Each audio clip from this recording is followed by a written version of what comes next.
I call to order this meeting of Stillwater Area Public Schools, District 834, for Thursday, August 26th.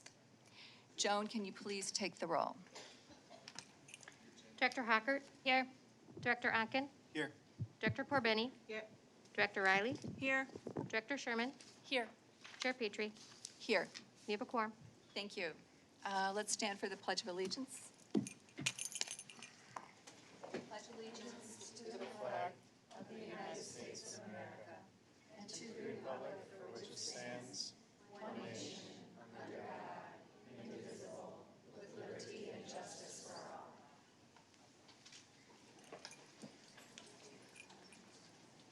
Okay, Director Sherman, can you read the district mission statement? Yes.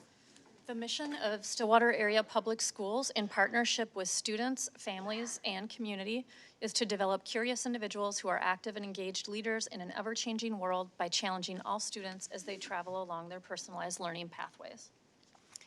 Thank you. Director Porbeni, can you read the school board goals, please? In partnership with community, parents, and students, the School Board of Stillwater Area Public School ensures excellence in education by increasing student achievement for all students, securing long-term financial stability of the district, increasing community trust and engagement. Thank you. Next on our agenda is the approval of the agenda. Can I get a motion to approve the agenda? Director Onken, is there a second? Director Porbeni.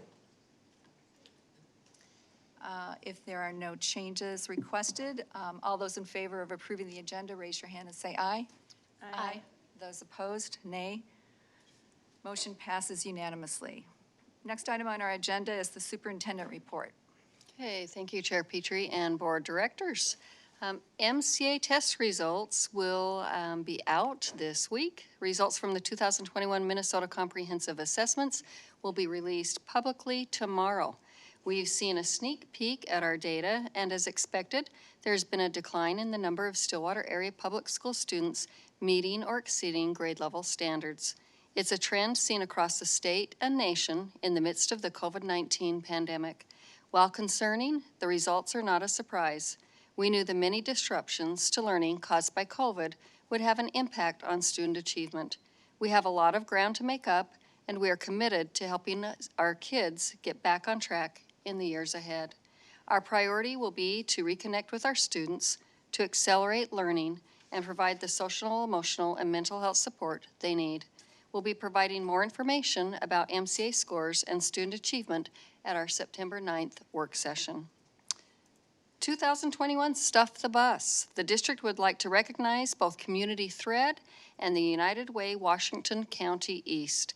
They are equal partners in this year's Stuff the Bus endeavor, and they do an extraordinary amount of work to pull this off every year. We had a 31% increase in participation in households, 203, a 39% increase in student participation, 464 students. Elementary students, we had 244, middle school 121, and high school 99. 65 teachers shopped for school supplies for their classrooms after all family school supply lists were filled, and many teacher kits were created for Anderson Elementary and Afton Lakeland Elementary. Over $47,000 was raised in school supply donations. That's a 46% increase over last year. We had 394 volunteers, 439 volunteer hours, and that is just an amazing accomplishment and support to our district. So thank you. We are hiring. Are you looking to make a meaningful impact in the lives of our students? We are now hiring full-time, part-time, temporary, floating, and substitute positions. We have a high need for bus drivers, childcare staff, cafeteria workers, custodians, paraprofessionals, and more. These are great jobs for retirees, stay-at-home parents, college students, or anyone who enjoys working with kids. Please check out our careers page for more information. And a lot of questions about PowerSchool. More information is going out. As of Tuesday, we have 13,600 parent logins and 4,800 student logins. The majority of students and staff have logged in at least once. The vast majority are now online, and we know that this is a big change for our district. We had a little bit of a backup with our help desk, and that's all caught up. So now families should be able to get help within hours if they need it. Also, the PTC Wizard has not been the most user-friendly product for families to use. We are aware of that. We are still working with the company, and if not all problems are resolved, we will be looking for a new partner. Please let us know if you have any issues with that. Bus information. It was mailed to families on Wednesday, August 18th. The email included bus stop locations as well as pickup and drop-off times. Buildings have received final bus lists. They should have received them yesterday. If you have any questions, please contact our transportation department or your child's school office. And finally, our school starts next week.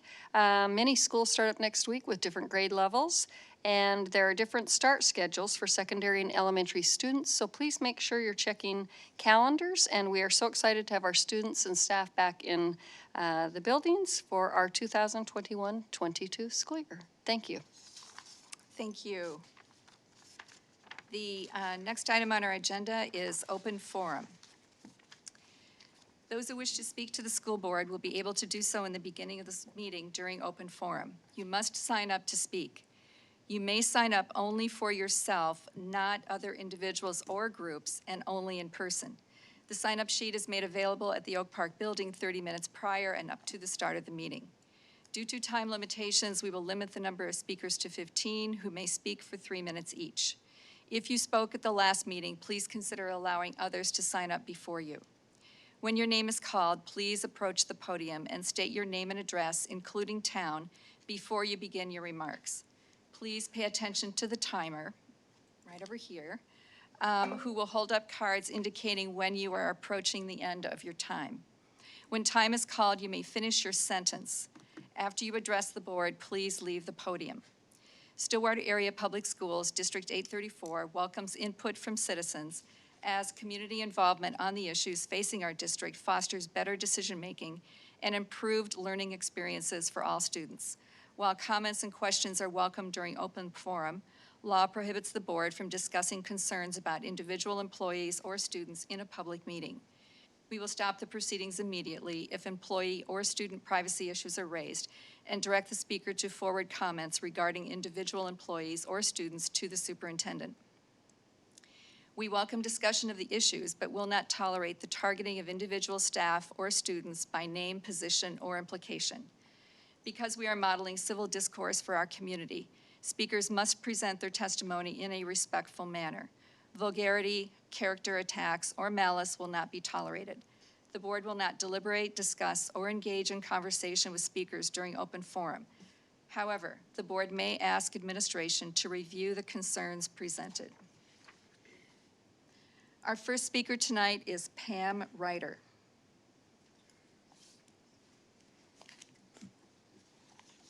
Good evening. My name is Pam Ryder. I live at 501 Main Street here in downtown Stillwater. I started teaching in 1970, so if you do the math, you know I'm old. And when I retired as a school administrator.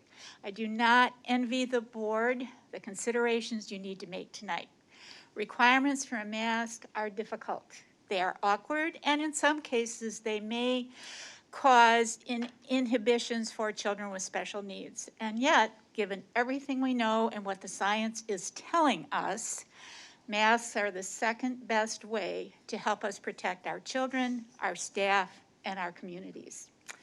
I beg of you, as a grandmother, as a dedicated and passionate educator, my remarks are short, but they do not lack passion, nor depth of concern, nor depth of research. You're going to have to disregard some of the things you hear. They're coming from well-meaning people, but they may not have all the science at their fingertips. They may be their opinions. They may say that this is a personal decision question. Yet you as a board need to do and commit yourself to protecting the health of our kids, our staff, and our community. Thank you very much.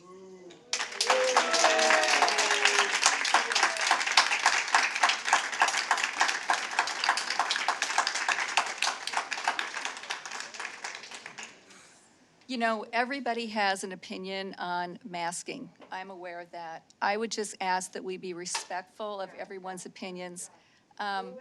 Booing is really not appropriate. Okay, the next person is Dory Herman.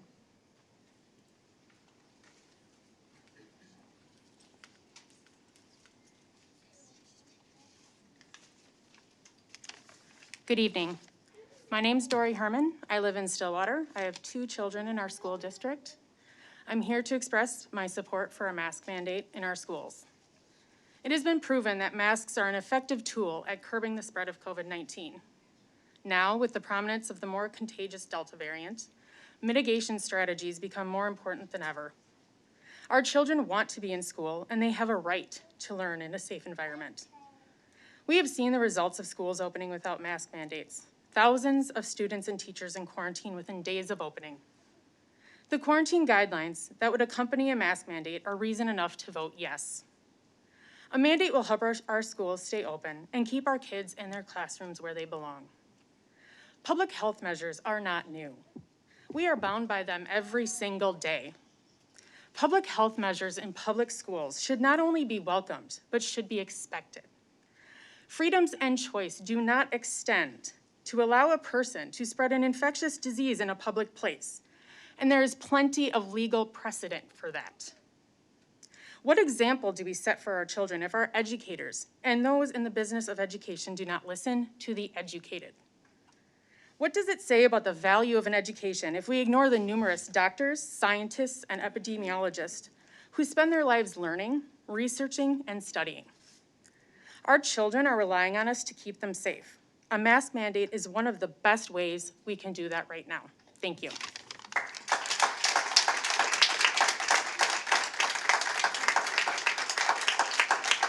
Next speaker is Courtney Shawn. Courtney Shawn.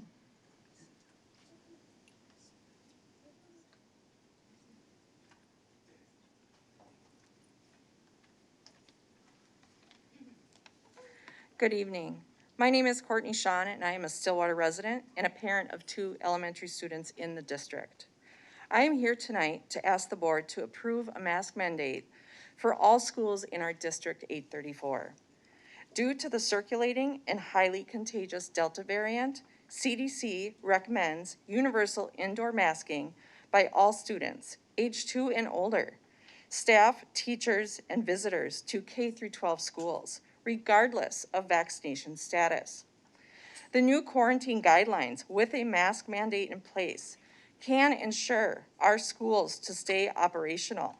Students benefit from in-person learning and safely returning to in-person instruction. We should learn from other districts that have opened without a mask mandate in place and now have thousands of students and teachers in quarantine. This should not be a political issue. It should not be a personal freedom issue. It should be a consideration of public health. Thank you for your time.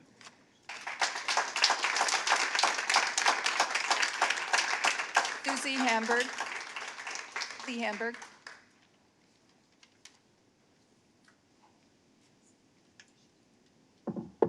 Superintendent Lansfeld, Director Sorry, Petrie. could you just say your name and where you're Sorry, from, where you yes. live? Thank you. Yep, I was getting to that. Members of the board, my name is Susie Hamburg. I live in the district. My address is on file. I have 4 daughters, 3 of which are still school age. I heard from a friend that the masking mandate has already been decided, and this was weeks ago. I certainly hope that isn't the case, and that all of our words are not falling on deaf ears. I'm not going to stand here and cite any masking studies. There are studies that one can find on both sides of the argument. What I am going to speak on is an argument I hear a lot, which is, I'm just trying to do what is right. To that I say, who gets to decide what is right? I'll tell you who that is. It's me. I get to decide what is right for my child. It's me, myself, and my husband, and there's no other person that is more qualified to decide what is right for our children. The beauty in that is that you all also get to decide what is best for your children. I know that there are people here that claim that that is selfish. I don't agree, but if you think it is, then I suggest that you be selfish yourself. Protect yourself and your children as you see fit. Wear an N95, get it properly fitted. The statistics of children getting sick is 0. They are not transmitting it to adults. If there is any adult that is worried about getting sick, they also have the option to be vaccinated. This isn't our sweet baby's burden to bear. It isn't. This isn't right. Please make the right decision, be on the right side of history, and make masking optional. I'll move quickly on to vaccinations as my time is limited. The CDC are asking, or rather telling our teachers and staff to teach and talk to our children about their views on vaccinations. They will even go on to explain how to talk to parents who oppose this. It is my job to teach children about vaccinations, not the teachers and not the school employees. I do not want my children to have conflicting messages from me, their parent, who they're supposed to trust, and their teachers who they are supposed to trust. I don't want to send my children to school prepping them to stay away from people that are teaching them something we don't believe in. Last year, I sent my girls to school for the last quarter, and I was having to prep them.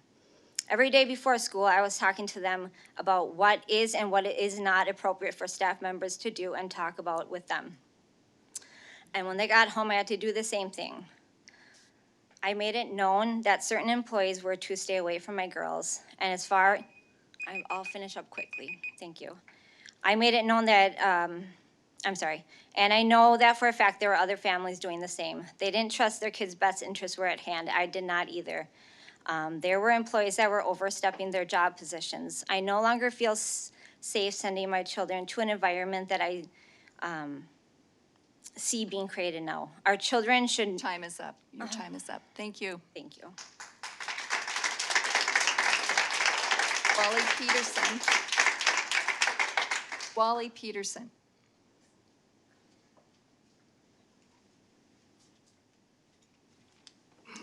Hi, my name is Wally Peterson. I live over here on Orleans Street. I have 2 little boys. I'd like to start by thanking the superintendent for bringing to light that a person in charge of the well-being of public school students would impose a dangerous mandate like forcing children to be masked, because it forced us to find a school where people are reasonable and more aligned with our beliefs. In May of this year, Oregon Public Schools reversed their mask mandate because a 14-year-old girl lost consciousness from running at a track meet with a mask on. Masks have adverse physiological and psychological effects on children and are ineffective in blocking viral and infectious disease. There's 40 years of studies saying that. That data comes from peer-reviewed studies cited in the peer-reviewed Journal of Medical Hypothesis. 66 peer-reviewed studies show ivermectin is effective in treatment and for prophylaxis of COVID-19. I live right by Stillwater Middle School. Unfortunately, my 6-year-old kindergartner and his little brother will not be attending that or any other Stillwater public school. You've lost us. When I called Lily Lake School to see what the mask mandate situation was 2 weeks ago, I was told that masks were required for ages 2 and up per Superintendent Lansfeld. Because of that, we elected to send our kids to a private school for a lot more money because of our lack of faith as it relates to that policy. COVID does not affect children seriously. There are therapeutics that are cheap and effective in the treatment of COVID-19. We've been dealing with coronaviruses in this country for 100 years.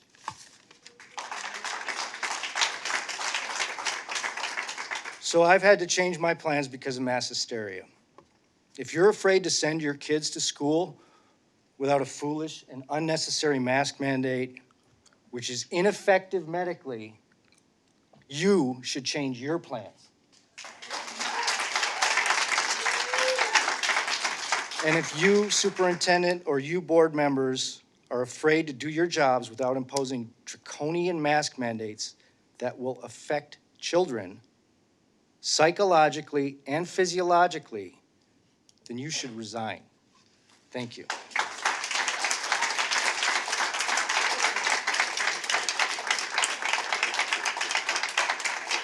Laura Super.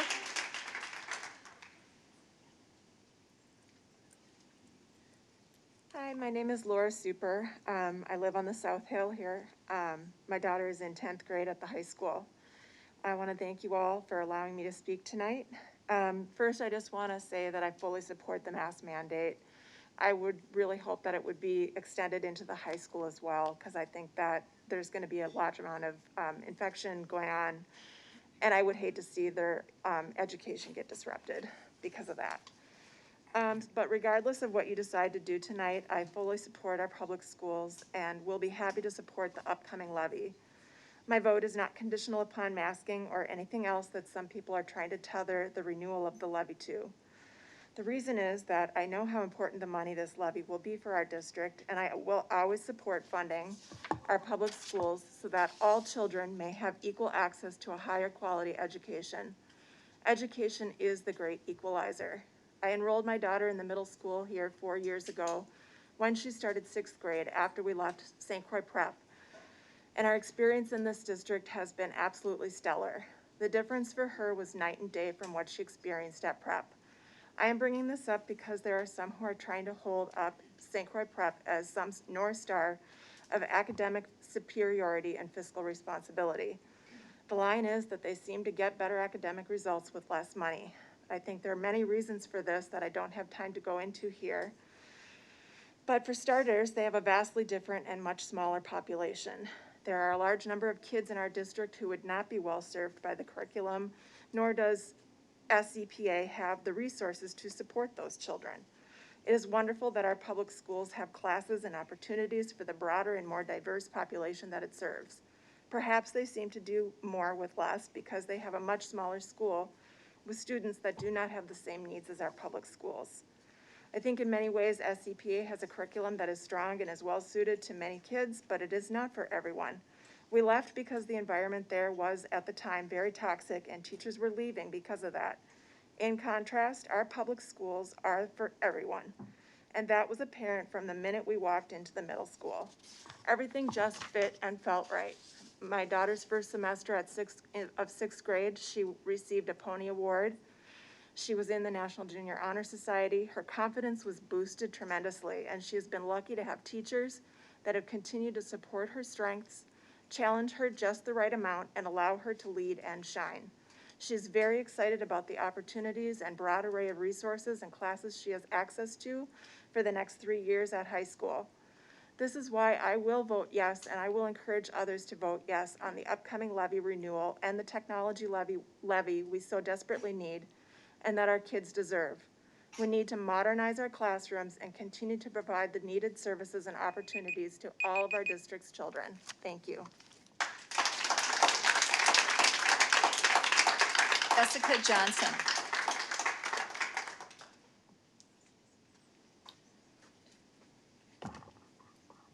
I implore anyone here that feels so moved to stand at their present location in solidarity with me to do so, as we are not all allowed to speak.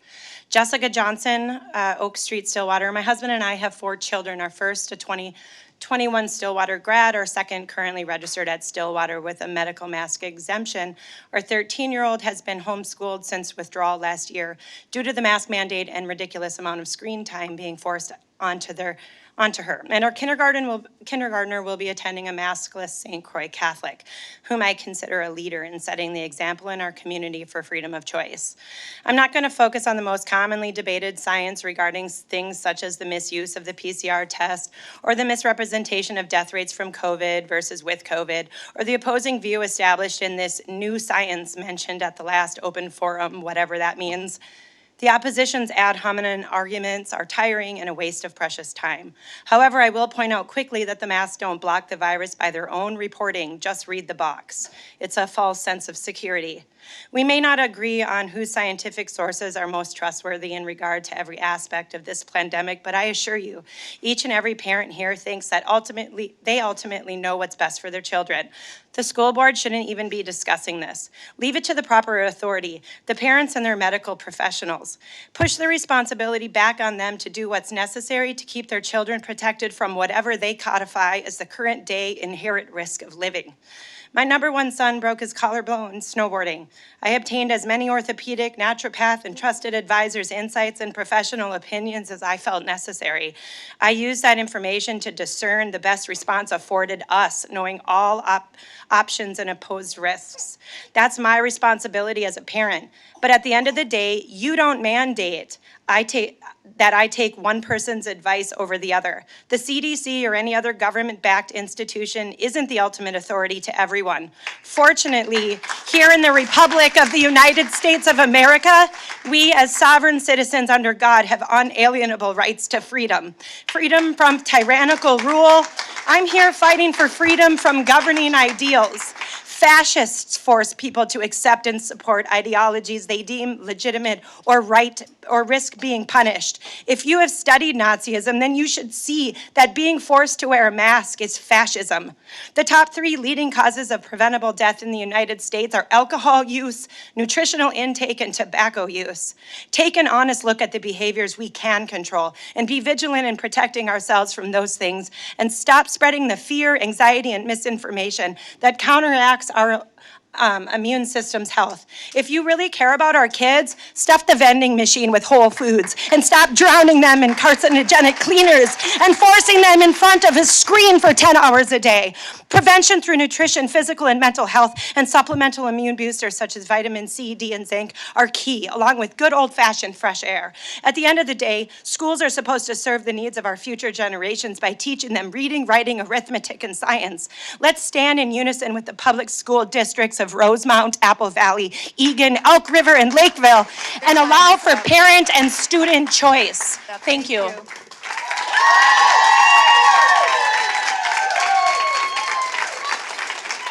Bill Raymond. Bill Raymond.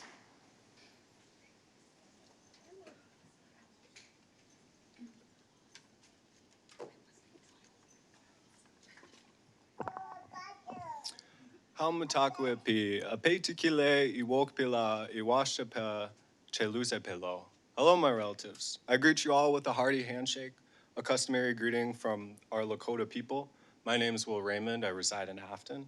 I came here to speak tonight about this amazing district. I've been set up to succeed in life through the many programs and services provided by this district. This success is a mutual feeling amongst many of my peers who graduated last year. I want to highlight a few of my friends, one being Robert DeGonda. He runs a successful painting company and tributes some of his success to the business courses and experiential grit Stillwater teachers taught him. Next is soccer star Gora Gora, who will be playing for Liberty University this fall on a full-ride athletic scholarship. Gora expressed to me that the soccer program in Stillwater and College Career Center offered by the high school helped lead him to the success in his life. He also mentioned the many teachers who supported him throughout the years. Finally, I want to point out an obvious success. In 2020, Stillwater High School had a graduation rate of 96.6%. Now, the state average for graduation rate is 88%.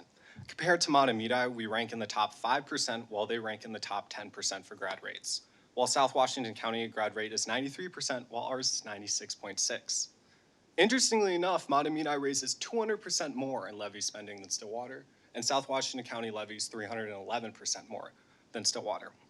Clearly, teachers here work with the magic they're given. Now, some say district students should face the consequences for fraudulent spending from adults in the past, but I think that lack of empathy for our kids is a wrong direction for the district. Screaming and yelling about former boards won't fix anything. What happened in the past, but providing more opportunities and more critical thinking skills for our students can provide an environment for this district to grow and gain even more community trust. It's not how you start or perform through a race, it's how you finish. And I think Stillwater is a testament to that. Now, I won't lie, every school district has their bumps in the road, and Stillwater is no exception. But punishing kids by voting no for a levy is the wrong direction for this district. We need to renew the levy or face dire consequences. Bigger class sizes, less support, less sports and music opportunities for our kids. Now, some harp on flawed, archaic, standardized testing scores while not understanding their blunder that having a bigger classroom won't fix that. It's common sense. I don't think anybody here thinks less time for a student to be with a teacher will yield better results in a very narrow and specific category of testing scores. I think through it all, the next positive step forward for this district is voting yes in the levy. And from my house in Afton, there will be 4 votes alongside with all my neighbors on my hill. Thank you, Wopula, 1,000 McGwitches. I want to personally thank all the staff and admin and the teachers for all their amazing work and continuous work throughout these years. Thank you. Abba Zabawa.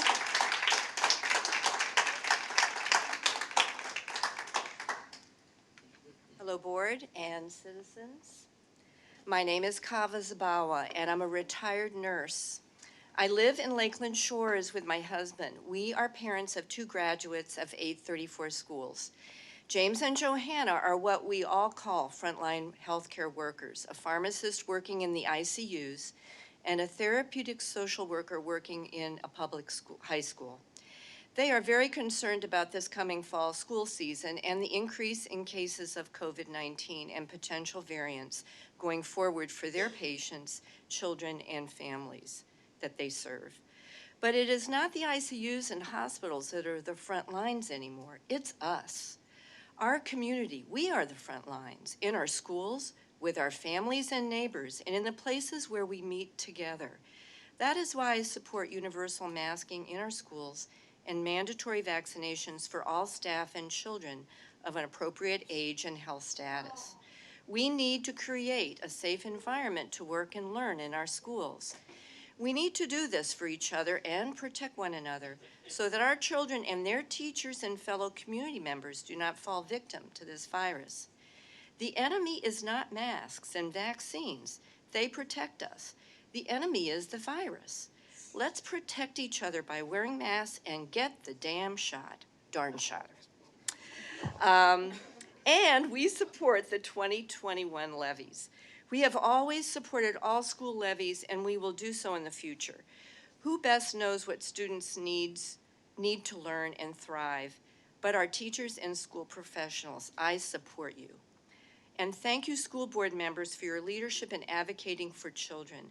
I support you in these difficult times. The enemy is not masks or vaccines or each other. The enemy is the virus. Let's protect each other. Get the vaccine.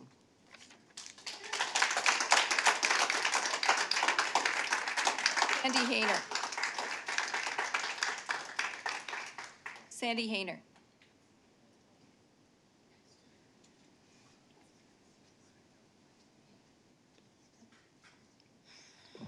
Hello, my name is Sandy Hayner, Stillwater, Minnesota. So I came to talk about school choice, but there was some shenanigans at the beginning of this meeting, so we'll talk about that. First, I just want to point out the performative masking that is taking place here today. You guys all pull your mask down when you want to communicate because it hinders communication, and yet you want to say that this somehow doesn't affect our smallest children. That is insane and hypocritical. So I'm just going to quick read through this rule real quick that says you may sign up to speak. It's made available at the Oak Park building 30 minutes prior and up to the start of the meeting. Right, Bev? So today, the sign up for open forum was monitored. That's new. That's not been a thing. Then the monitor was letting people know that if they had already spoken, that they would be put on a wait list. And they didn't get to speak today because that's what was decided. Then I was targeted and told that I could not speak today because that person, Katie, assumed that I had spoken last week when I did not speak last week. Not only that, the whole entire thing is insane. That's never happened. There's no policy that says that a person can't speak 2 weeks in a row. You can make the request all you want, but the fact that there was a monitor there, then the sign-up sheet was taken away 15 minutes early, right? Never mind that rule that says up to the start of the meeting. So that was taken away, and that normally doesn't happen either. So that's third new rule, right? We've got just made up for today. When I asked for the policies, those policies don't exist. And so we just have less and less transparency happening here. So then there was a speaker who had a change of heart, wanted to relinquish her time to another speaker. Bev, Power Hungry Bev, said no, she could not do that. Instead, she crossed that speaker's name off, wouldn't even let her cross her own name off, and said, no, you can't because there's a wait list. And then it turns out there's no wait list. So then she just says no because it's no. And so now there's 14 speakers instead of 15. So all of the rules for open forum is just being nilly-willy thrown out the window today. So I asked for the policy that gives her that power to unilaterally make that decision. There is no policy. And so apparently the board chair now gets to decide who gets to be silenced and who gets to be heard from the public. That's fun. So then another board member, Annie, comes in and says that I'm in her space, in this room, where you work for us. You are the government. You work for we the people. And you tell me that I'm in your space. So I reminded her that she works for us, and this is all of our space. And there was a student here talking. Nobody told him to get out of the space. So then Annie disagrees. She says she doesn't work for us, so maybe it's time to read your job description. Then Katie tells me that administration is the one who decided who was going to be able to speak at open forum today. So maybe administration wouldn't read their job description, right? Because you work for the board and the board works for us. That's how this works. So you think parents don't get to decide on open forum. We don't get to decide on levies. We don't get to decide anything. Well, I'll finish my sentence. So here's what you do get to decide. You get to decide on school choice. So I have a 4-page list here of all of the school choices that other people could make if they so desire. So that I was finishing my sentence. I was finishing my sentence. Like 5 sentences. So 100% chance this board will mask your kid. Your time is up. Teach them to read.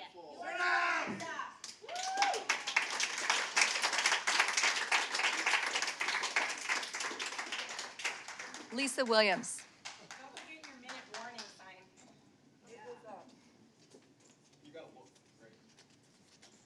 So I was the only person here in June when I came to speak to you, Lisa Williams, Lakeland, Minnesota.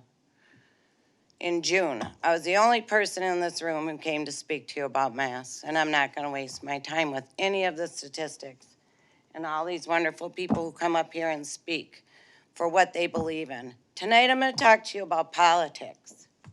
Tonight, I want Beverly to resign. This policy was approved by this board on March of 2021. Represent all school district constituents' interests honestly, equally, fulfilled by board responsibilities without preference to special interests or partisan public groups. This email I got from you, where you tried to bully me as a parent and a grandparent about masking and vaccinating, you are not a medical profession. And if you choose not to resign before this day is over, you will recuse yourself from voting on masks because you already told everyone in this district through your email what your intentions were. And you aren't allowed to do it. And you voted for that rule. How dare you pretend to be better than the rest of us? We've had enough of the politicians who write the rules and then fail to follow them.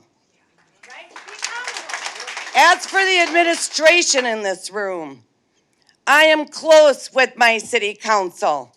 I sat on my city council, and the three of you, the administrator, the superintendent, and the assistant superintendent, who have been busy on the phone contacting mayors, getting them to read your scripts for your levy, and then declining an invitation to do public speaking. You could go to any forum, any open forum, and speak your mind like we are doing tonight. So my advice to you, if you want a job in fundraising, go work for a nonprofit. But you get our money to do your job. And the one thing you have yet to do since I've walked in this door and communicated with any of you since June is talk about education. You sit here and rewrite policies. You paid a company $51,000 for 448 phone calls for a survey for your levy. $51,000. Guess what? That's 4 students you didn't educate this year. You pay Paula Forbes $3,800 to walk in here for an hour with their giant Post-it notes, and bless Director Onken, who admitted you were doing nothing but spinning your wheels and rewriting your goals from 2018 up. because Your you time is up. failed. Your time is up.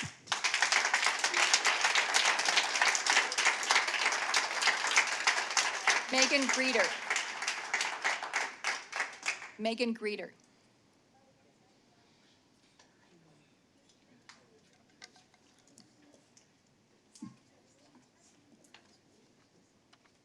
Megan Greeter, Hugo, Minnesota. I am here in opposition to the mandatory masks. I'm hoping that you'll vote to allow families the opportunity to make the best decision for their own children. I do have one of the many studies, just a few numbers here, and I also have handouts with sources for anybody interested. So a face covering gives minutes of protection, a respirator gives hours. According to the CDC, an uninfected person with no face covering can be infected if within 6 feet of an infected person for 15 minutes. The time increases to 27 minutes if both are wearing a cloth face covering, and to 2,500 hours if both are wearing a fit, tested, N95.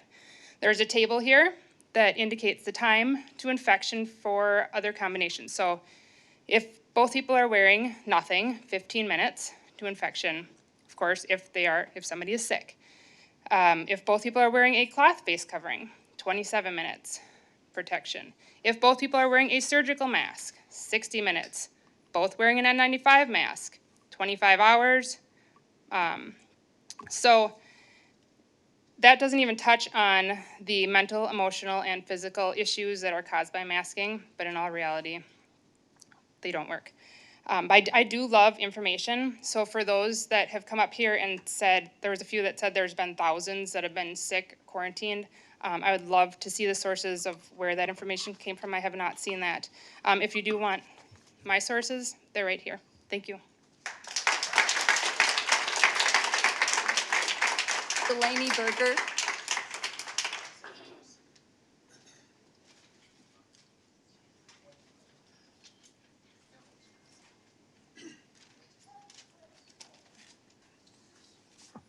How do you hear me today? All right. Members of this board, this is still about choice. You all still have a choice. That choice is to mandate masks on our children, despite the preponderance of evidence that is clear, it's scientific, it's conclusive. Masks do not protect our kids. Parents do. Masks do not protect our kids. Parents protect our children. So you can choose to ignore this truth. It's not me opining. It is not an opinion.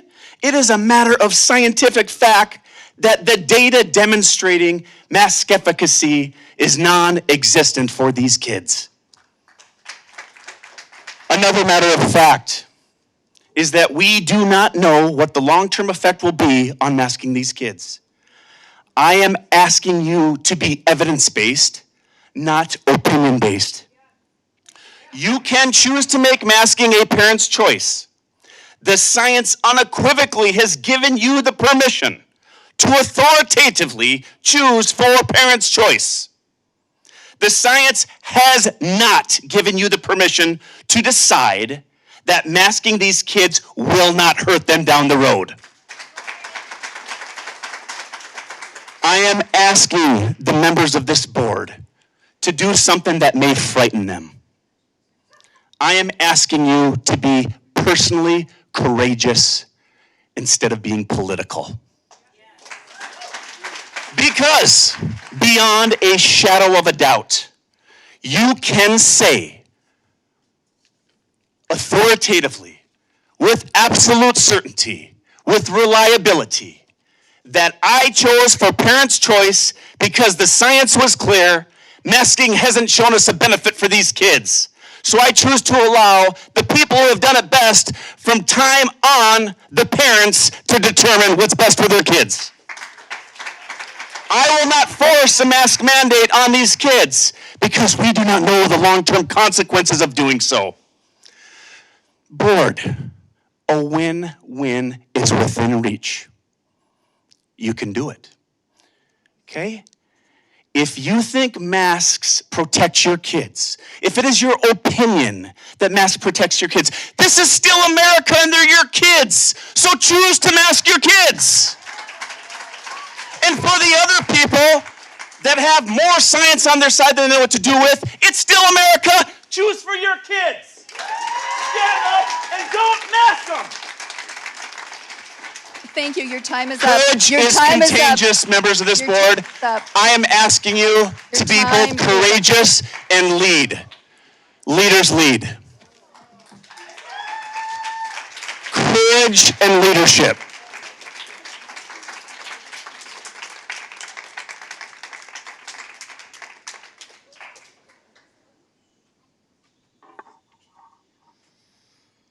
Hi, my name is Sarah Saldine, and I'm a 20-year Stillwater resident. I love the kids in this community, and I love this community, and I also want to thank you all for serving.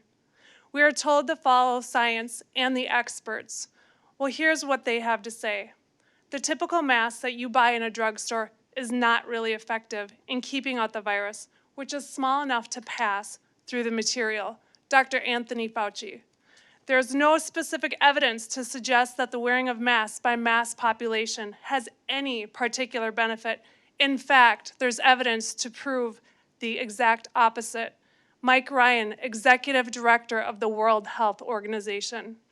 The CDC reported that 70.6% of COVID patients always wore a mask 14 days prior to infection, and 14.4% wore masks often.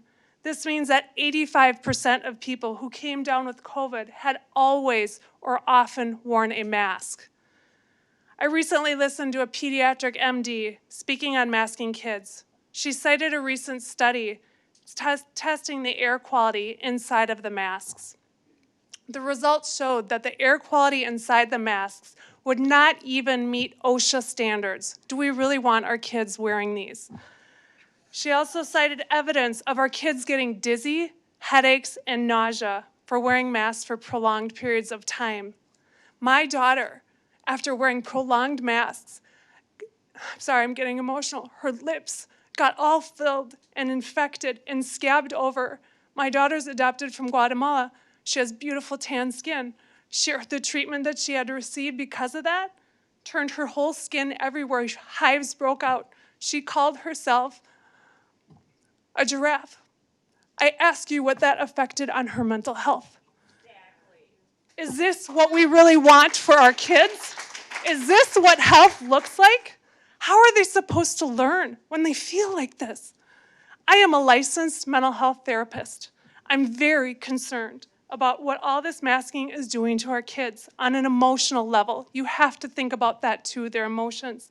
These young kids are not learning how to read facial cues. They aren't receiving smiles all day long. Can you imagine that when you're 5 or 6 years old going to kindergarten and your teacher doesn't even get to smile at you? They can't breathe well. If you think we had a problem with autism, OCD, or anxiety before this, you haven't seen anything yet. COVID kills in more than one way.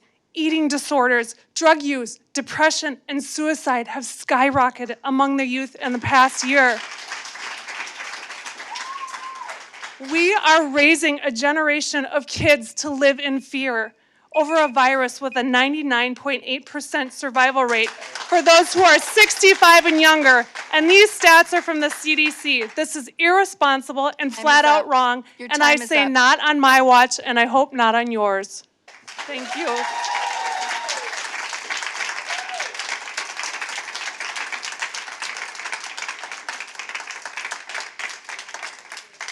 Okay, we'll move on to the next item on our agenda, which is the consent agenda. Item A is the minutes of the August 12th business meeting. B, minutes of August 16th special meeting. C, minutes of August 19th special meeting. D, the disbursement register. E, accept gifts and donations. And F, the human resources personnel report.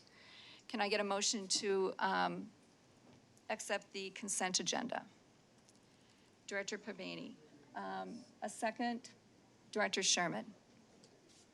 Any discussion?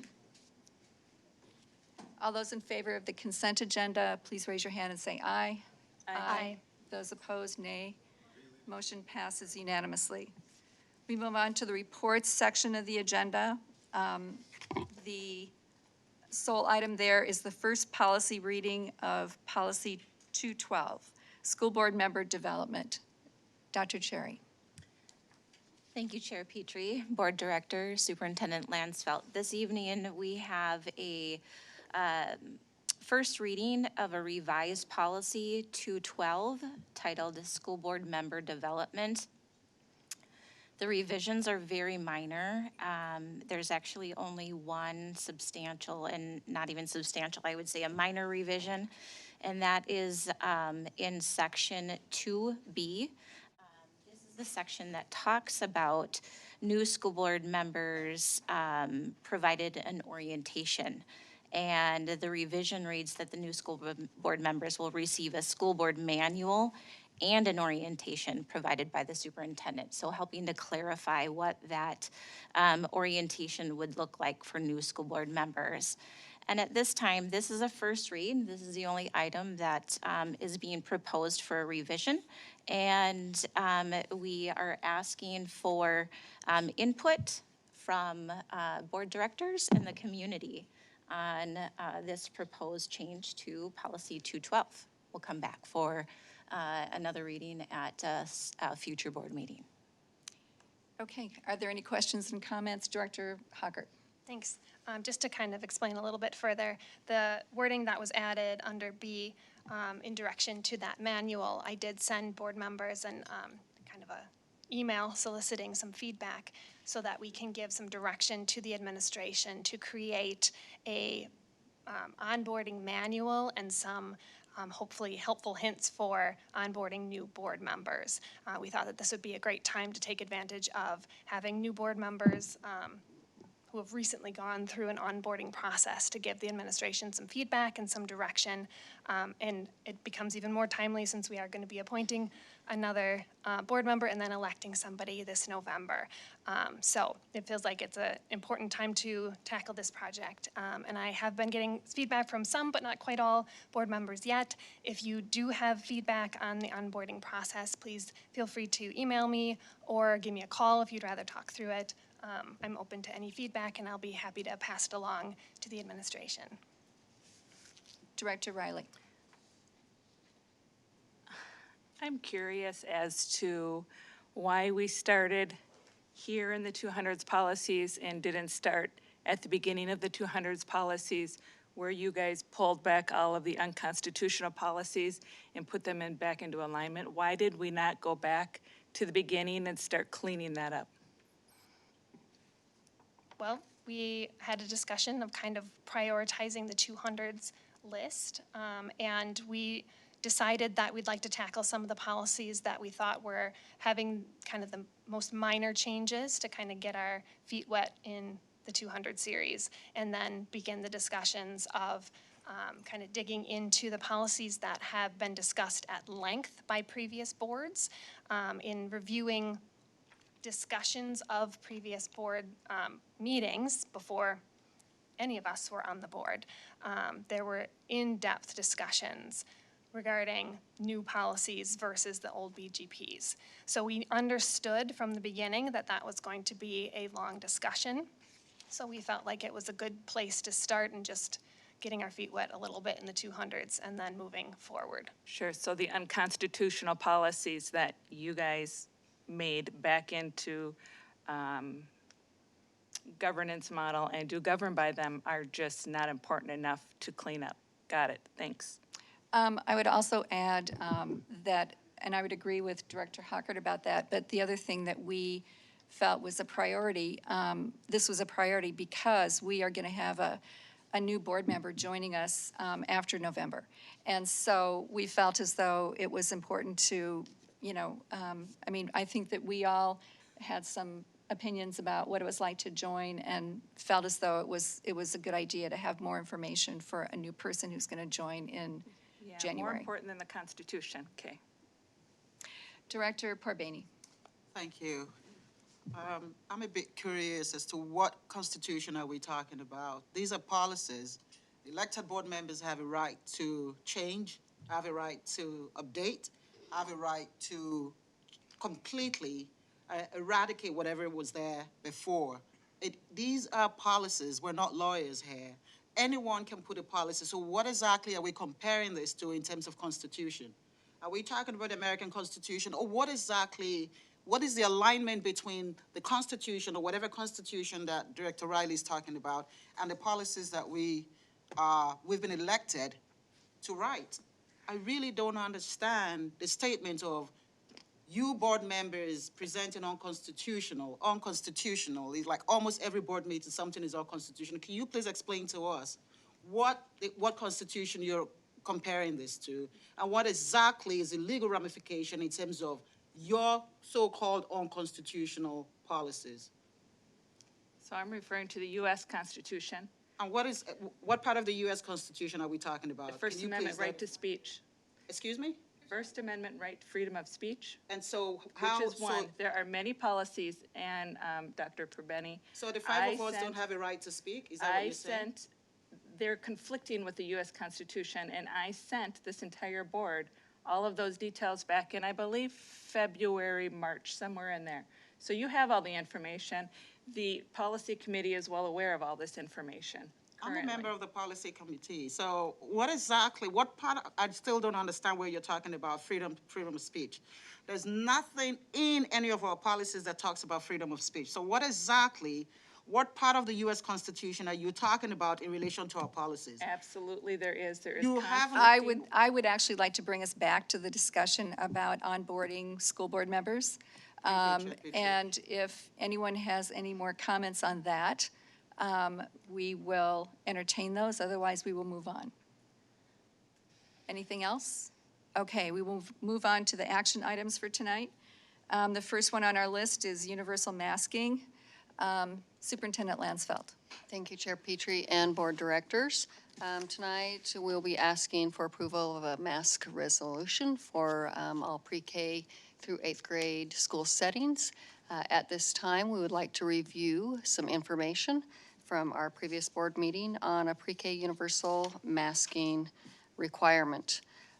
Currently, masks are required for all individuals on school buses per federal regulations, public transportation, and administration will be recommending a universal indoor masking that will be required for all people within a pre-K through 8th grade school setting, regardless of vaccination status, which would be effective Monday, August 30th. Masking would be required for all elementary and middle school sites. There will be or would be an exemption for medical health conditions, disabilities, mental health, developmental or behavioral needs, and masking would be in effect or remain strongly recommended for grades 9 through 12, transitions, and all other district facilities. The CDC recommendation to universally mask indoors when in substantial or high levels of community transmission, they do recommend that, and currently our county is in high. I'll show you more information in just a minute on that. We want to err on the side of safety and know what's right for our kids during this very complex and challenging time. Our priority is to keep kids in school and learning. Again, there would be an exemption for students that need that, either through an IEP with their case manager and a special ed team, or through medical professionals that would be outlined in more detail on a mask exemption form. So why a masking requirement in pre-K through 8? We have some goals here. It's keeping students and staff safe, keeping our school doors open, and keeping students in classrooms and learning. And currently, COVID-19 case rates in Washington County are high. There are 4 different areas: low, moderate, substantial, and high. And we'll show you that in just a minute. And Delta's variant impact on children can be significant, and recommendations, we've had a lot of recommendations from our public health experts. And I've heard from people that masking is kind of like a bicycle helmet or a seatbelt. You don't know of too many people that like to wear those, but it is a preventative measure mitigation strategy. So if you look at this, state of Minnesota, you can see the blue. That's where counties are high right now. And the goal during the surge of the Delta variant of COVID is to use all the mitigation strategies we have to prevent transmission of the virus. The elementary children are at the highest risk right now since they are not yet eligible for a vaccine. Masking is a key mitigation strategy to protect children and unvaccinated staff. And the longer we stay well, the longer we can support in-person learning. And this is from Washington County. You can see the low, moderate, substantial, and high. This was taken in mid-June. You can see it was low, and then it has just been on a trajectory increasing over the last few weeks. And right now it's currently at high. It's at 171. That's a 7-day case rate per 100,000. And when it's 99.9 above that, that's when it's in high per cases, 100,000. This time I'll turn the next slide over to Dr. Cherry. Thank you, Superintendent Lansfeld.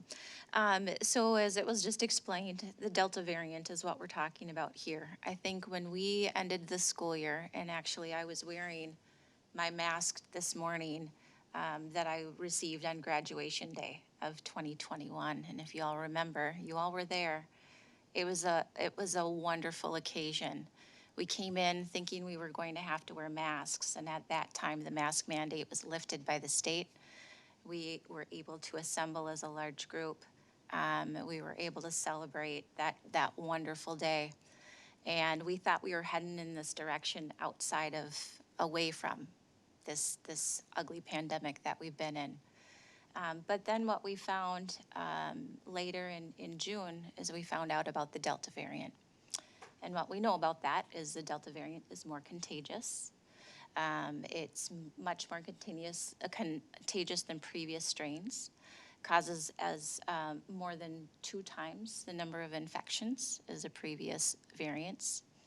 And so we just see this explosion, and that's what you saw in that last graph, is where the cases were very low, and then all of a sudden we saw this huge spike. And that's where we're at right now. We're looking at transmission rates that are extremely high. We know that masks are required in all public buildings. Washington County Public Health has informed us if we walk into a public building right now, we would be required to wear masks. What we're talking about tonight is really erring on the side of safety for our kids to make sure that we can keep kids in school and learning.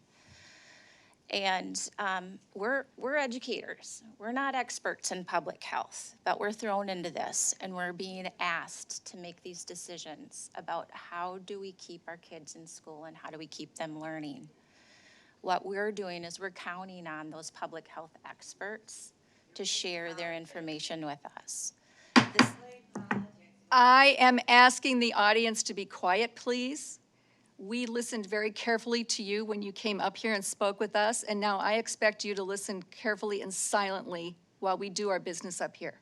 14 or 15 people. I am asking you to be quiet. Thank you. So we're listening to our public health experts. The Center for Disease Control on August 5th said, due to the circulating and highly contagious Delta variant, CDC recommends universal indoor masking by all students age 2 and older, staffs, teachers, and visitors to K-12 schools, regardless of vaccination status. The Minnesota Department of Health at the end of July said universal indoor masking is recommended for all people in the school setting ages 2 and older. including teachers, staff, students, and visitors to schools regardless of vaccination status, particularly in areas of substantial to high transmission rates. The American Academy of Pediatrics has said all students older than 2 years and all school staff should wear face masks at school unless medical or developmental conditions prohibit use. And so again, we're relying on our public health experts to help us in navigating this situation. The Washington County Health Department has also recommended that we as a school system at Stillwater Area Public Schools follow the CDC and the MDH guidelines. We're not alone in this. We're not the only public school system that is faced with this same issue. Here's just a run through of what our neighbors are doing. We know that many of our neighbors have already had this discussion at their board tables and have made these decisions. At this time, what we know is Forest Lake to our north is still recommending masks. Hastings has required masks for all K through 8 students, staff, and visitors. Matamidi has a universal masking requirement for all students, staff, and visitors. North St. Paul, Maplewood, Oakdale Schools has also a universal masking requirement for all students, staff, and visitors. South Washington County Schools is requiring masks for age 2 through grade 12 in all school settings.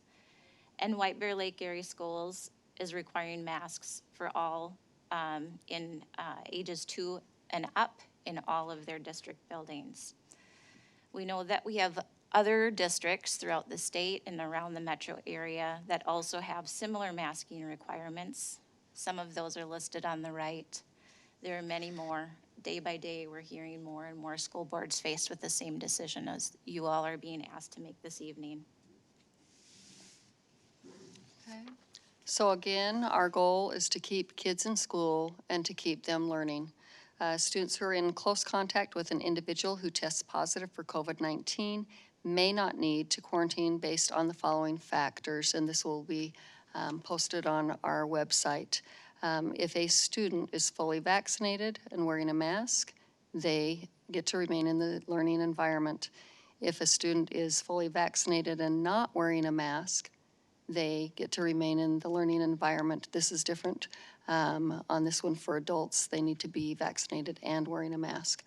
The third row, if they are not vaccinated but wearing a mask, they may remain in the learning environment. And the last, if they're not vaccinated and not wearing a mask, then they would need to quarantine. Families will be informed when they're... That is, you know, I don't think that you would allow that sort of behavior from your children. Please model respectful behavior. I back it down talking about my kids. What I'm saying is... Stop. We do not take comments from the audience at this time. Okay? Please be respectful. We are trying to carry on a business meeting here. Thank you. Families will be informed when there is a COVID positive case at school and referred to the MDH guidelines for quarantining. And here are the quarantine recommendations for close contacts. 14 days for quarantine is recommended as the safest. A 10-day quarantine without testing is acceptable. A 7-day quarantine with a negative molecular test on or after day 5 is also recommended. And your child can return after quarantine as long as they do not develop symptoms or test positive during this time. Okay, we will be needing to shut down a classroom if there is 5% in a building that's positive or 3 cases in a room. Also, there have been some questions about athletics and activities. We will be following the MSHSL guidelines, and they have been provided and they're continually updated. And we do not or would not require masks outside, and that includes recess. There have been a lot of questions about that as well. Okay. We do know that some students will need a mask exemption, and there are exceptions to masking, such as a medical disability or an educational disability, and families can work with a special ed case manager and the IEP team or medical professionals. And again, a student who has a medical health condition, disability, mental health, developmental, or behavioral needs that make it difficult to tolerate wearing a face covering are exempt and can be exempt from wearing a face covering. If this resolution is passed tonight, we would make that exemption form available out on our website. And we did have some questions last time about children with disabilities, or if they're hard of hearing, they're in speech, all sorts of reasons. We do have some alternatives, such as this mask for teachers and instructors for accommodations, and we do want to work with families and students with that. Okay, there's been a lot of questions about COVID testing. We are not going to be doing testing at our school sites, but we do have vault at-home test kits available. If families want them, they could be sent home by any student or staff member. We have district drop-off locations that will be available on Tuesday and Thursday by 10 a.m. at Oakland Middle School and Stillwater Middle School, and test results are usually back within 48 hours. It just depends on how many are submitted. And there will also be many opportunities for community testing, and families should consult with their physicians or local health department, county or state organizations, or they can visit different websites. We have one listed here. We will, again, not be doing testing at our school sites. We don't consider ourselves a medical lab or facility, and we do not have the capacity at this time to do that.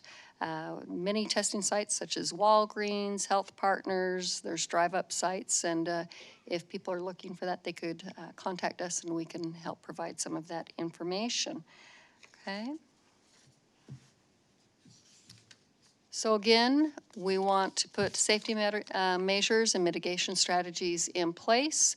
We do have hand washing and hand sanitizing stations in all of our classrooms and all of our common areas. We are strongly recommending masking. We'll be asking for a requirement at the pre-K through 8th grade school settings tonight. We want physical distancing whenever possible. There will be daily cleaning and increased ventilation, and no visitors at this time or field trips in K-5 for the first semester. We do know that there will be some exceptions to that, such as some art programs or other educational reasons. And again, we'll be following the Minnesota State High School League athletics and activities recommendations. No masks will be required outside. And again, no non-essential visitors in schools, but for educational purposes that would be approved. And that again includes, we do have some art teachers that come in, we do have some student teachers, and other exceptions. Okay. So with that, we are open to questions. Okay, thank you very much for that. Are there questions or comments? Director Rankin.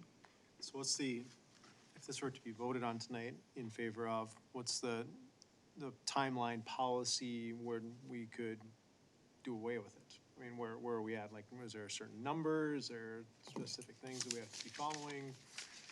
What's recommended on that? Okay. Right here in our resolution, there would be a recommendation. The school board would review this resolution as necessary in light of new information regarding the transmission of COVID-19, including but not necessarily limited to changes to case rates, guidance from the CDC, MDH, Minnesota Department of Education, and or any other applicable authorities, and minimally prior to the start of academic quarters 2, 3, and 4, which are on November 9th, 2021, January 25th, 2022, and April 4th, 2022. Okay, but if something comes to light before then, we could act on it before then? Yes. Okay. And vaccines for children under 12, we have heard that they hopefully will be available midwinter, and we've heard from health specialists that they plan on rolling those out, such as the ages 9 through 11, and then they might go down to 7 through 10. So they are hoping to do a rollout. Thank you. Director Sherman? Could you talk a little bit about how the adults in the buildings, their quarantine process? I'm just thinking for the paraprofessionals, nutrition, teachers, that sort of thing, just how they are under different than what you presented in the chart. Yes, they need to be vaccinated and wearing a mask, and then they will not need to quarantine. Superintendent Lansfeld, can you please talk a little bit about quarantine, a little bit more about quarantine? I understand that we do not have the, exactly the authority to require quarantines in certain cases. What sort of circumstances would there be that would force us to entirely quarantine a whole classroom, let's say? Again, that would be 3 students or more in a classroom, we would need to quarantine. With Shut it down. positive, COVID positive? Yes. Okay. And we had to do that just a couple of weeks ago. We had 4 out of 20 in a childcare program. And is that a requirement that comes from the Minnesota Department of Health or? MDH. MDH, okay, all right, thank you. Director Riley? Off of what you said, Chair Petrie, that there is a Minnesota statute 144.4195 that actually discusses the due process for quarantine of persons. So I am concerned that that would be a violation to quarantine without having these families have their right to due process. So,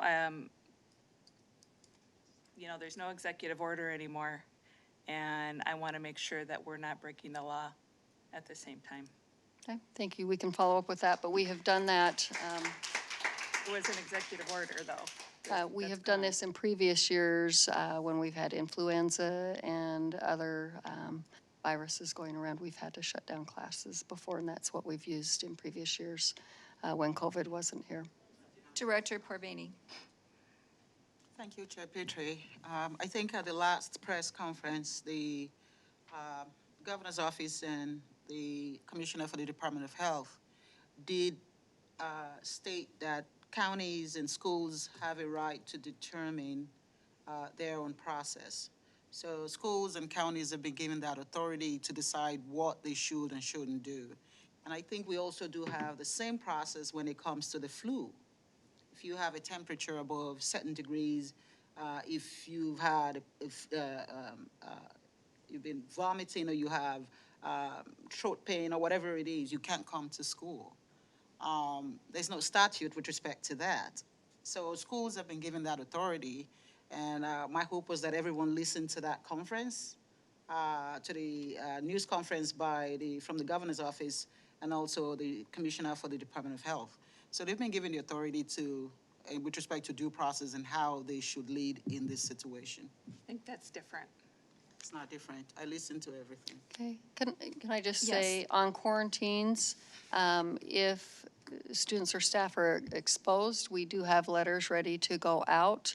We will not be doing the detailed contact tracing that we have done in the past, and we know this will be challenging. We're hoping that families and staff make the best decisions for everybody. Director Riley? We all know that there is an illness policy that the school utilizes. That is a little different than the quarantine policy that is being inflicted onto families. Kids still show up to school sick. We all know that, right? That's different. I guess for me, this is the extreme. The extreme is a mask mandate, and the other extreme is absolutely no mask. So we have 2 extremes, and the only compromise, the only way to meet in the middle is to give parents and families the choice. It is optional for families to do what is best for their children. You said we are not medical professionals, we are educators. We're not their parents either. So at this time, I think we're overstepping our boundaries. I think we listen to, too much of what I hear is, what are other districts doing? When are we gonna do what's right for us? Seriously. We have our taxpayers here pay for this school, their education. We're supposed to be teaching reading, math, science. We are not supposed to be parenting children. We are not doing a good enough job on the things we're tasked to do. I think we should pull our focus back and do what we're supposed to do, and then leave the parenting to the parents. Director Hockert. Thank you. I guess I have a question, but I'm gonna just take a minute. I think one of the biggest things that we are focusing on in this discussion and as a district is keeping our kids in schools and trying to find a way to open our schools in a fashion that will allow us to keep our kids in the classroom. And as educators, we know, well, not myself in this case, but representing educators, we know that our kids learn best in our schools. And we have learned that by masking, kids don't have to do the quarantining, that they have an opportunity to stay in their classrooms, that teachers won't need to be quarantined and have to find subs. So this is an opportunity for us to create an environment where kids have the best opportunity to stay in school. And my question actually goes back to the testing. And I'm curious, when will families need to be tested? Is there a requirement, a certain time period, or is it more if you're exposed? Can you talk a little bit about that? And then also, once you are tested, I know sometimes there's a waiting time for 2 days or 3 days or whatever. And what is the expectation of families who have had their children tested in terms of coming back to school or needing to stay home? Do you want to help me take that? I can handle that one. First of all, there's no requirement for students or anyone to test. We don't require testing. However, if a student is sick and they have at least one, we follow the MDH decision tree. So if the individual has at least one of the more common symptoms, such as they lost their taste or smell, then they would be sent home. And they would be asked to stay home for 14 days, because that would be the best mitigation strategy that there is. However, if that student were to test and had a negative COVID test, then they could come back earlier. So that would be the only reason why an individual would be asked to test. But we don't require testing. So I hope that answered your question. Thank you for clarifying. Thanks. Director Sherman? What is the situation with substitutes right now in our district for quarantining staff members? I mean, how does that outlook look if we have multiple absences from staff? It's been a struggle the past couple of years for subs. We have raised the rate. We're working with teachers on call. We do not have our permanent subs at this time, but depending on how this starts out, we might want to reconsider hiring some permanent subs if we are having concerns and issues filling those positions. Okay. Director Riley. So in the resolution itself, I have a question on number 4. It says the district will take corrective action for any violation of this policy. Such corrective action will be consistent with the law and regulations, district policies and handbooks, and any relative collective bargaining agreements. I'm not sure what that exactly means, because we don't have a masking policy or a masking anything of that nature. What policy would this violate? And Yeah, if it was passed, we could go back to our handbooks would be revised. And we'd also go work through HR with our agreements with employee groups. And then we would also refer back to As I stated in our last meeting, we first want to work with families if they're non-compliant, work with the student, contact parents, conference with parents and problem solve, try and remove barriers that are there. And then we would refer to the student discipline policy, which is 506. For what, though? I mean, what would the violation be considered? It would depend on the individual circumstances because there are policies in place to keep school environments safe. Interesting. So you want this to be passed before we have the actual outcomes? No, we do have student policy 506, the student discipline policy. And we don't want it to be punitive. We want to work collaboratively with families, but that would be the backup. I've learned my lesson. We have to have the information ahead of time. Okay. Yes. I also want to clarify on quarantines from Washington County Health Department. For years with infectious diseases such as measles and chickenpox, they have done quarantines in schools within our county. So, oh, sorry. Director Sherman. Just to clarify on Director Riley's point, it's policy 506 is what will be used to work with students and families. Correct. Is that the same, just a quick follow-up, is that the same policy that would be used with, because busing is, a more formal mandate, is that the same policy that will be utilized for busing, or is that outside With of? transportation is a privilege, not a right. And so if there are issues on the bus, we want to work with families. If a student is not masking on a bus, which that's a federal requirement, the bus driver will provide a bus conduct report to the school office, which the administrators will work with the family and follow up with that report. Okay, same policy? Same policy, yes. It doesn't look like there are any more questions at this point. Superintendent Lansfeld, would you like to read the resolution? Yes, thank you, Chair Petrie. Tonight, we are asking the school board to take action on a mask resolution. Our priority is to keep our students in school and learning.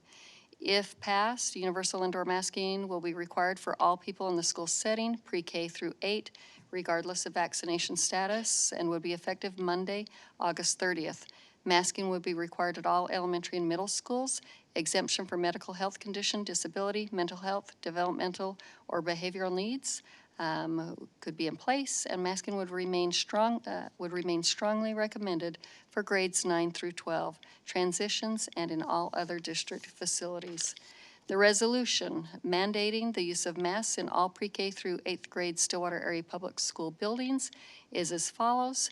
Whereas the COVID-19 infection rate has risen during the summer of 2021 on a national, statewide, and local basis, and whereas all individuals currently are required to wear masks while in public transportation hubs and on all public transportation, including school buses, whereas the MDH, following guidance from the Centers for Disease Control and Prevention, CDC, recommends universal indoor masking for all people in a school setting, ages 2 and older, including teachers, staff, students, and visitors to schools, regardless of vaccination status, and whereas difficult to monitor and enforce mask requirements that are not universal, and whereas according to the Minnesota Department of Health, MDH, because children under 12 years of age are not yet eligible to be vaccinated, and because children aged 12 to 15 are only recently eligible, there is an increased risk of COVID-19 transmission in school settings. So be it resolved that the School Board of Independent School District Number 834, Stillwater Area Public Schools, 1, mandates and requires universal indoor masking for all people in a pre-K through 8th grade school settings. 2, consistent with CDC and MDH guidance. This mandate does not apply to individuals who cannot wear a mask or cannot safely wear a mask because of a disability as defined by the Americans with Disabilities Act. Individuals for whom wearing a mask would create a risk to a workplace health, safety, or job duty as determined by the relevant workplace safety guidelines or federal regulations. Individuals who are actively struggling to breathe or are unconscious or unable to remove a mask without help, and individuals in certain situations such as swimming or other activities that would soak or submerge a face covering in water where masks are unsafe. Consistent with prior directives from the state of Minnesota, Staff may remove masks when working alone, including when working in an office, classroom, vehicle, cubicle with walls at least face level when social distancing is maintained, or other enclosed work area. Staff, students, and other persons present indoors in a school setting may temporarily remove masks in the following situations: when eating or drinking, during performances involving singing, acting, public speaking, or playing musical instruments that make wearing a mask difficult or impracticable, in response to requests to verify and identify for lawful purposes, when communicating with an individual who is deaf or hard of hearing or has a disability, medical condition, or mental health condition that makes communication with that individual while wearing a face covering difficult, or while receiving services, including nursing, medical, or personal care services. The district will take corrective action for any violation of this policy. Such corrective action will be consistent with the law and regulations, district policies and handbooks, and any relevant collective bargaining agreements. And as stated earlier, the board will review this resolution as necessary in light of new information regarding the transmission of COVID-19, including but not necessarily limited to changes to case rates, guidance from the CDC, MDH, MDE, and/or any other applicable authorities, and minimally prior to the start of academic quarters 2, 3, and 4. This resolution would become effective as of 7 a.m. on Monday, August 30th, 2021. So at this time, we're asking the board to take action. Is there a motion to accept the resolution? Director Parbaney, is there a second? Second. Director Hockert, discussion. Director Parbaney. When will the, just wondering when the, are we starting the if we decide today that it's a yes to your request, when does this start? It'll be Monday at 7 a.m. on August 30th, this upcoming Monday. Okay, so will the mandate be specifically to students alone, or it includes anyone that walks into any of our buildings? In our pre-K through 8th grade school settings. Okay. And then we would highly, strongly encourage the use of masks in the other school settings throughout our district. Does it include visitors as well? Yes. Okay. Just wanted to clarify. Thank you.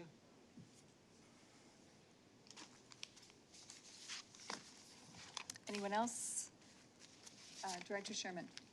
I just want to before we vote, I want to take an opportunity to just thank the community for all the emails that we've received. We've received quite a few, and the opinion is varied, but I really do appreciate the feedback. This is not a decision that I make lightly, and I will be supporting this resolution. I'm doing so out of an abundance of caution and following the advice of top medical professionals. I'm voting for the safety of our young children who are not yet vaccine eligible. We have a shared goal of keeping all of our students in our buildings learning. That's where they learn best. And so that, for me, as a board member, is my top priority. It's keeping kids in our buildings learning. Even today during the superintendent report, it's frightening that we're having academic difficulties when we're doing this online. We do the best we can, and some kids have thrived, but some have not. A lot have not. So for me, it's a priority, keeping our kids in buildings. And so that means supporting a layered approach to mitigation strategies that includes masking, but it gives our kids the best chance in schools by reducing the need for disruptive quarantining practices.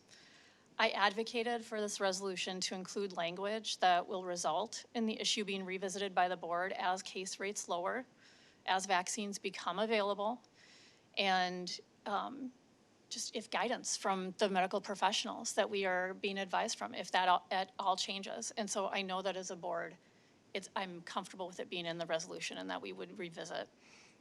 I realize there are going to be people who agree and there are going to be people who don't agree with this vote. And again, I appreciate the thoughtful feedback we've received.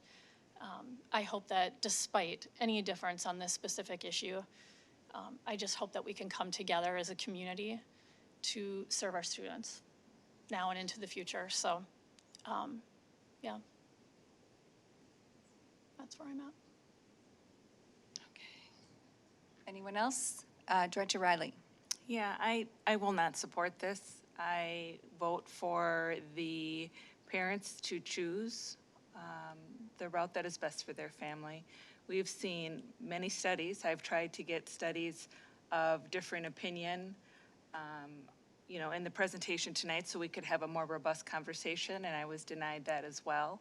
Last meeting, I was told that that would be welcomed, if seeing a different viewpoint of what has been presented by the district in support of their decision or their position.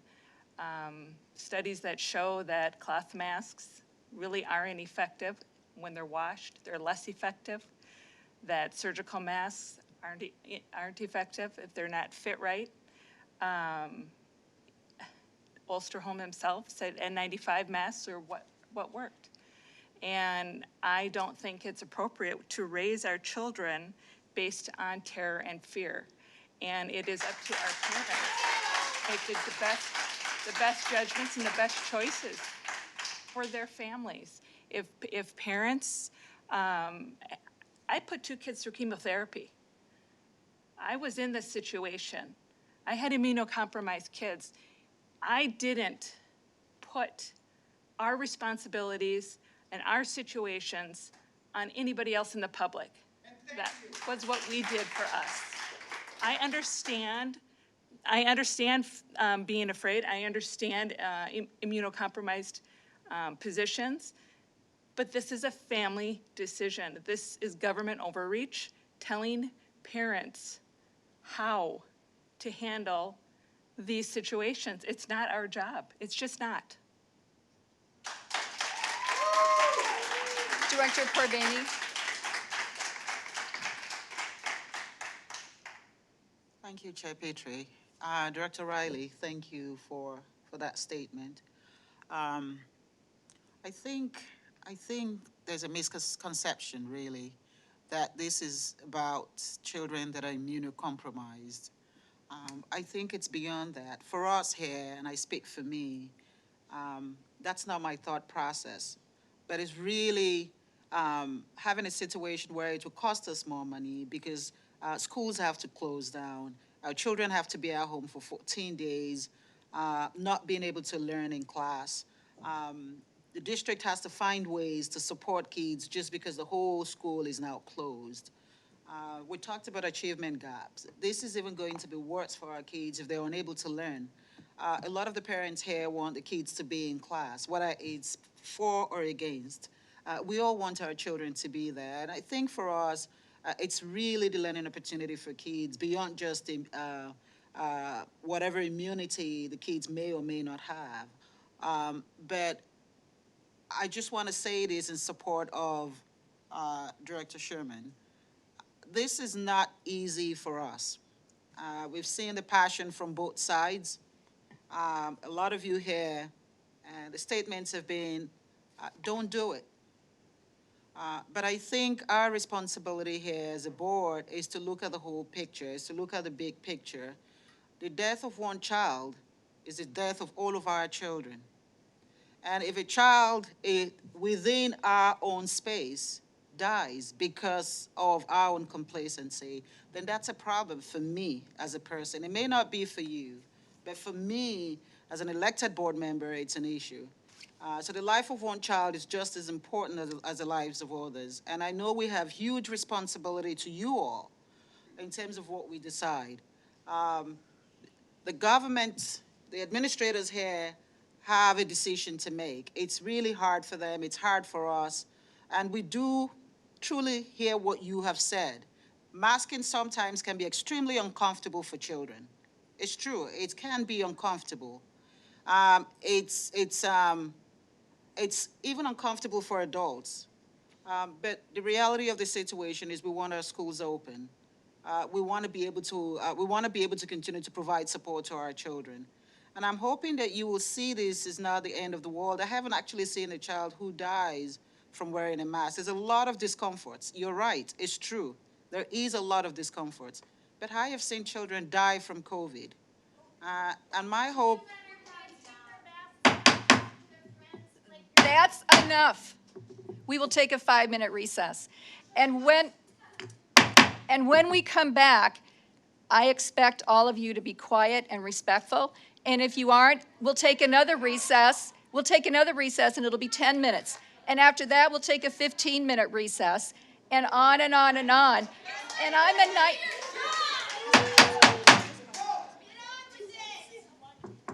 All right, well, 5-minute recess. Chair Petrie, I think I'm done. Thank you. Good theater.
Are you going to go first? Do you want to go first?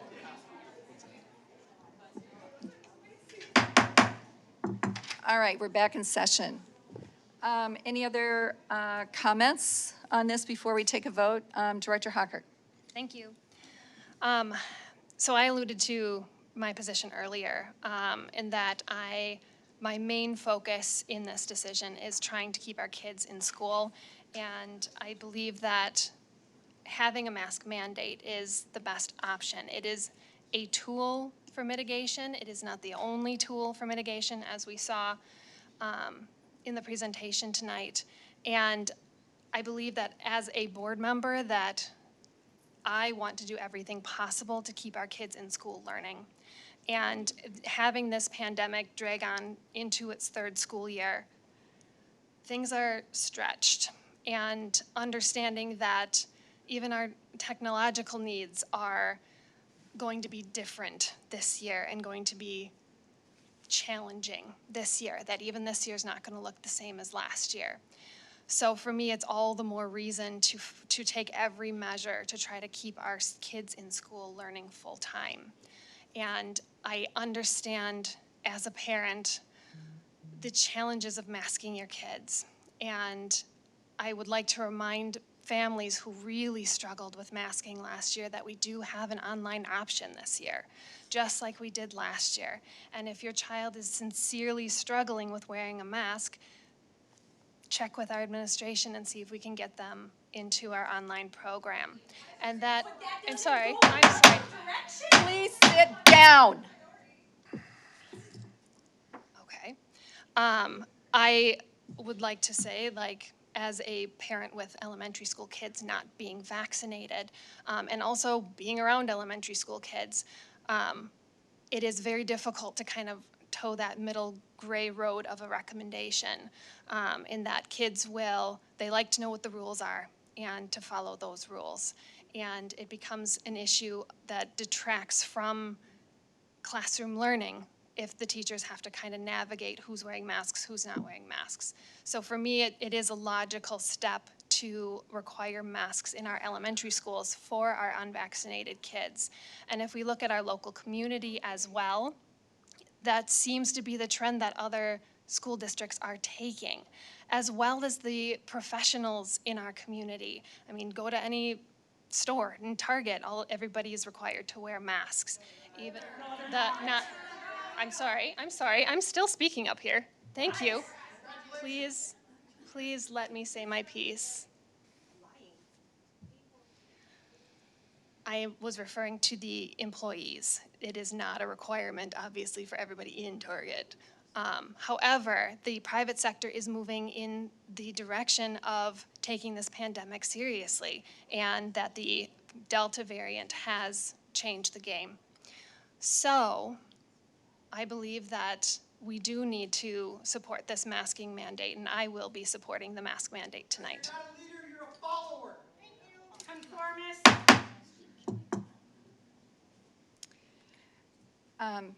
Director Riley.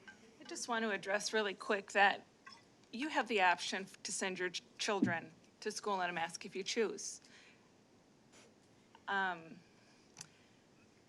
The threat of shutting down schools and all of the craziness around that are all self-imposed. There is no governor's orders right now to do any of those things. There's a pandemic. There is a pandemic. That's great. There's a pandemic. I think everybody in this room is aware of that. I'm trying to say is that the rules and the policies and the procedures that we follow are things we choose to do.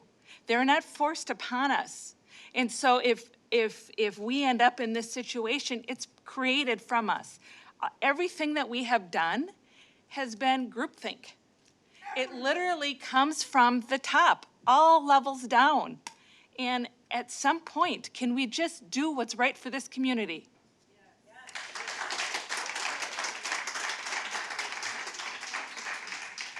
Okay, I think that we have all mostly had our say here. I also am going to be voting yes for this. I think it is the right thing to do. I think it is something that has been recommended by all of the health experts that we call upon to sort of sift through all of the information and make judgments. And I think it's the right thing to do to keep students in classes. So we are now going to take a roll call vote on this because it is a resolution. Joan, can you take the roll? Director Packard? Yes. Director Onken? Yes. Director Corbeni? Yes. Director Riley? No. Director Sherman? Director Sherman? Yes. Chair Petrie? Yes. You have 5-1 vote. Thank Motion you very passes. much. Motion passes. All right.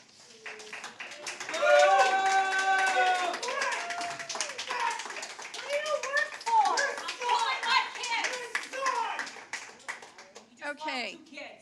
You just up there with your lies. Way to go, keeping them in school, teacher. Kids will never learn when their leaders are liars. Way to go. Okay, we're going to move on to the next item on our agenda, which is the board vacancy by appointment. We had a resignation a couple of months ago, and we are obligated by state law to fill that vacancy in the interim. And so we had interviews last Thursday for 5 individuals who applied for that position. And the individuals were Hal De La Roseby, Donald Hovland, Pete Kelsenberg, Christopher Kunze, and Philip St. Ors. And not all of us were able to be there, but I do understand that the people who couldn't be there did watch it, and so were able to sort of make a judgment. And so the way we're going to do this tonight is we're going to rank order our top 3 choices. And in your folder, you should have a slip of paper like this. Probably in the pocket in the back. And so the way we're going to do that is your top choice would get 3, your second choice would get 2, and your third choice would get 1. And the way that's going to work then is that the person with the most votes would be the person who is chosen to be appointed. Okay? And we're going to fill out our forms now and then give them to Joan, and she and Carissa are going to compile them. Okay?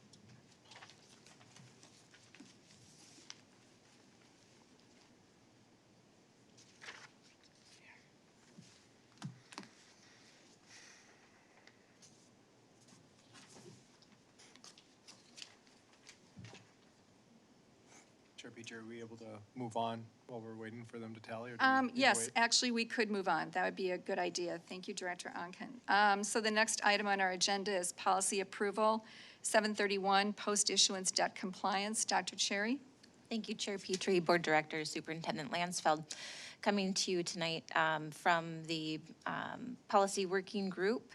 We have reviewed Policy 731, Post-Issuance Debt Compliance Policy. We brought this forward to the board for multiple readings. There have been no changes. At this time, we're looking for a motion and a second to approve this new Policy 731, Post-Issuance Debt Compliance Policy. All right, can I get a motion? You got it? Director Onken, second. Director Sherman. Discussion? Okay, seeing none, all those in favor of adopting this policy, raise your hand and say aye. Aye. Opposed? Nay. Motion passes unanimously. Thank you very much. All right, and the next one is policy approval 210, conflict of interest. Dr. Cherry? Thank you. Again, a policy, this one has been revised. It's our conflict of interest policy 210. This was presented at the last board meeting, and there are no changes, no substantial changes to the policy. It's really just an outline numbering difference, and those outline Numbers have been highlighted in your packet. Again, it is presented with just those minor format changes. And at this time, we are recommending adoption of this policy 210 with the very minor format changes. Okay, is there a motion to accept this? Director Sherman, is there a second? Director Hockert, discussion? Okay, seeing none, all those in favor of approving this policy 210, raise your hand and say aye. Aye. Those opposed, nay. Okay, motion passes unanimously. Thank you.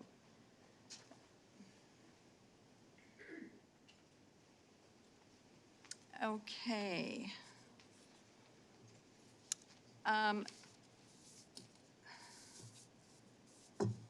So the results of our rank order balloting here are Christopher Kunze, 15, Hal De La Roseby, 10, Pete Kelsenberg, 8, Don Hovland, 2, and Phil St. Ors, 1. I would like to move that, oh, actually, we need to do this by resolution. Do we need to do this by resolution? Okay.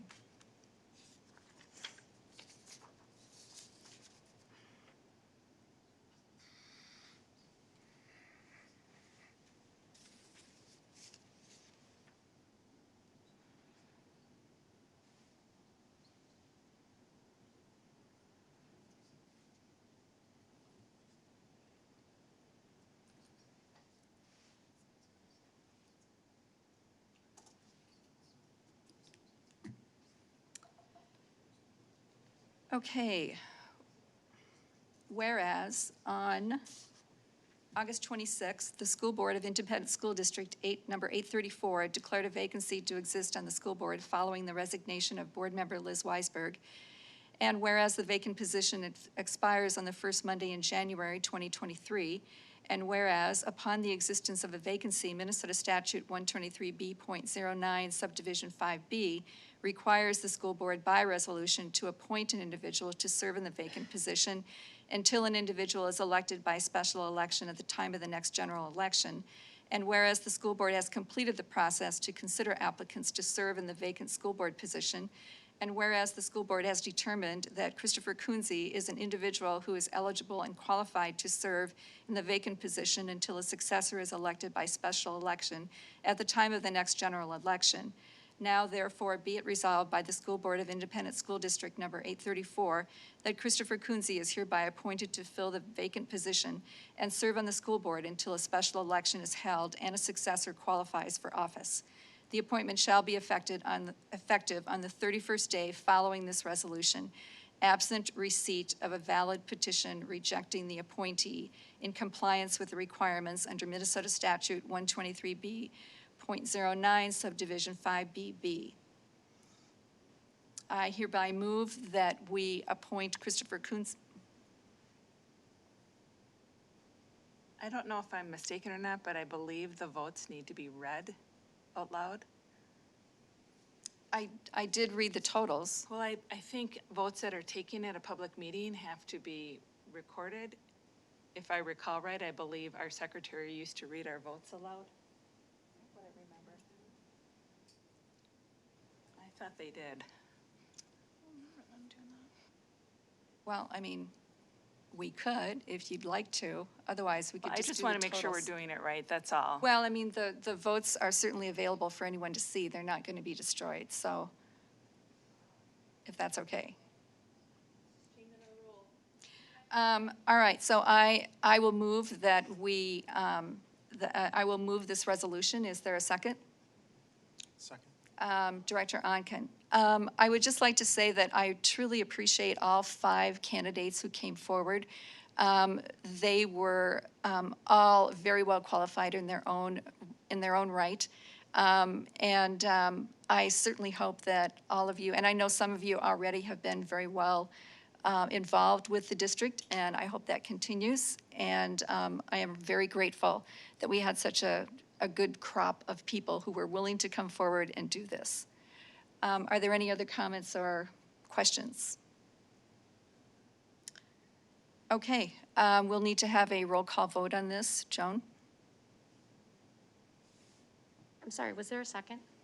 Yep, I did. Yeah, thank you. Director Unkin. Dr. Hockert? Yes.